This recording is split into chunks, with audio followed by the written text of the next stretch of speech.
আধুনিক নার্সিং পেশার উন্নতির জন্য আমরা অনেক কিছু মোকাবেলা করছি। আশা করি আমরা সাকসেস হব। কাজকে মূল্যায়ন করবা, কাজ তোমাকে অনেক দূরে নিয়ে যাবে। কাজকে সম্মান করলে তোমার সম্মান অটো আসবে। আমার জীবন দিয়ে আমি দেখছি, আমি কাজকে খুব ভালোবাসতাম, কোনোদিন ডান বাম তাকাই নেই। আমার কাজ, আমি কাজ করার জন্য ব্যস্ত। আমার কাজটা কখন শেষ করবো ওইটাই আমার মাথায় থাকতো, তারপরে অন্য কাজ। আর এখন কিছু বাইরে হচ্ছে নার্স সই করতে পারলে চলে গেল, বেতন দাঁড়ায় গেল, কিন্তু সে কি করলো? বেতনটাই তো তার হালাল হচ্ছে না। তার ভালো জীবন হবে কি দিয়ে? শাড়ি, ম্যাচিং, লিপস্টিক, কাপড় চোপড় সবকিছুর পরিবর্তন আসছে, কিন্তু সেবা চলে যাচ্ছে। এই যে নার্সিং পেশা, এটা অত্যন্ত পৃথিবীর শ্রেষ্ঠ পেশা। এই পেশার কোনো তুলনা নাই। আপনাদের উপর বিধাতার ব্লেসিং আছে বলে আপনারা এই পেশায় আসছেন। কারণ এই পেশার প্রত্যেকটা কাজ, এই পেশার প্রত্যেকটা কথাবার্তা স্বভাব বা ব্লেসিং নিয়ে আসে আপনাদের জন্য। এই যে নার্সিং পেশা, আমাদের দেশে যতই নার্স তৈরি হোক, ইভেন পৃথিবীতে যতই নার্স তৈরি হোক, কোনোদিন নার্সিং পেশার পরিপূর্ণতা আসবে না। সবসময় নার্সের অভাব থাকবে এই পৃথিবীতে, অন্তত আগামী 100 বছর। So if you would like to overcome your life critical moment troubles, I think you should not stop your learning. You have to learn further. Every day you have to learn from your life, from your job, from your boss. Jack Ma, Alibaba chairman from China. He also told you have to learn properly first 2, 3, 4 years after completing your course. And you have to choose a very good company and very good boss, so that you can learn something from your company or from your boss first, so that you can prepare your full life very smartly, so that you can start your own business, you can start your own hospital, you can start your other hospital development, so that you can lead someone, you can lead a group of employees. So I'd like to say, as a student of creative nursing college, you must be creative one.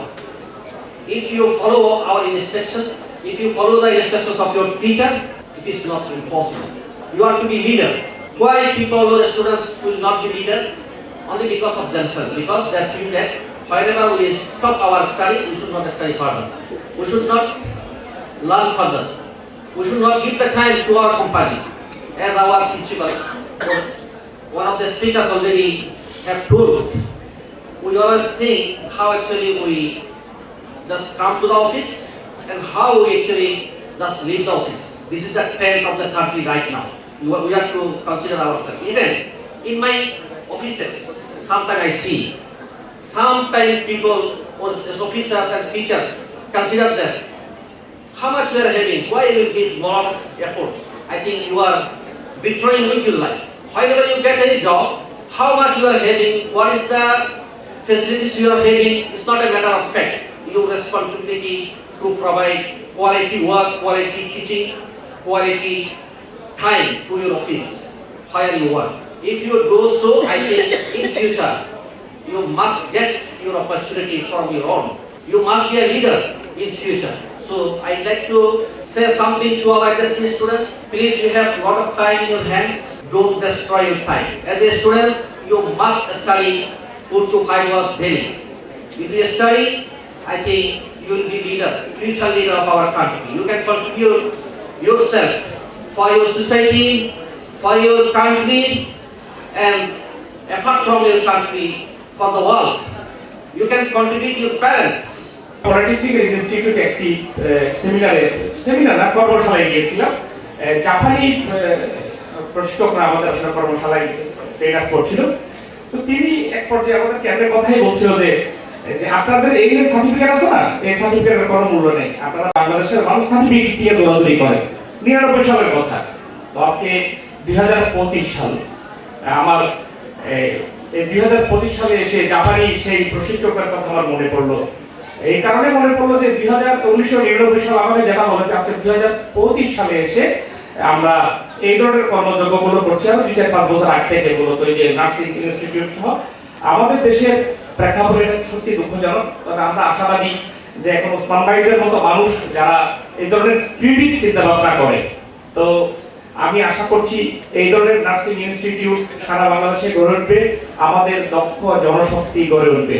আরেকটি বিষয় আমি ওই দিন ওসমান ভাইয়ের সাথে কথাই আমরা just আলোচনায় বলছিলাম, দেশ বিদেশে ঘুরলে আসলে বোঝা যায় আমাদের এই বাংলাদেশটা সত্যিকার একটা সোনার বাংলা। আমি ওসমান ভাইয়ের সাথে ওই দিন আলোচনায় বলছিলাম, আমি সম্প্রতি নেপালে গিয়েছিলাম, কিছু নাই ওখানে, পাহাড় হিমালয় ছাড়া। আমাদের বাংলাদেশ এমন একটি দেশ যে দেশে আসলে সোনার বাংলা, এখানে নাই কি প্রাকৃতিক সম্পদ থেকে শুরু করে পাহাড় পর্বত সবকিছু আছে, কিন্তু আমরা এই দেশটাকে ঢেলে সাজাতে পারছি না।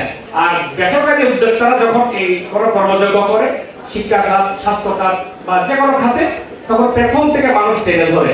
তো আজকে একটা সময় এসেছে বাংলাদেশে এই দেশকে সত্যিকার সোনার বাংলা গড়ে তোলার জন্য। আমি একজন গণমাধ্যম কর্মী হিসেবে সরকারের সংশ্লিষ্ট মন্ত্রণালয় সহ সবার কাছে অনুরোধ করব যে আমাদের যারা উদ্যোক্তা আছে, বিশেষ করে বেসরকারি উদ্যোক্তা, তাদেরকে উচিত সরকারের প্যাট্রোনাইজ করা, তাদেরকে সর্বাত্মক সহযোগিতা করা।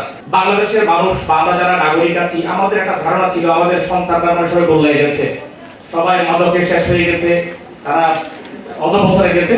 কিন্তু আমরা দেখতে পেয়েছি আমাদের সাম্প্রতিক সময়ে আমাদের স্টুডেন্টরা বা আমাদের একটা নতুন বাংলাদেশ সৃষ্টি হয়েছে। এই দেশের মানুষ, ছাত্র জনতা, স্টুডেন্টরা, তারা রাজনৈতিক সচেতন।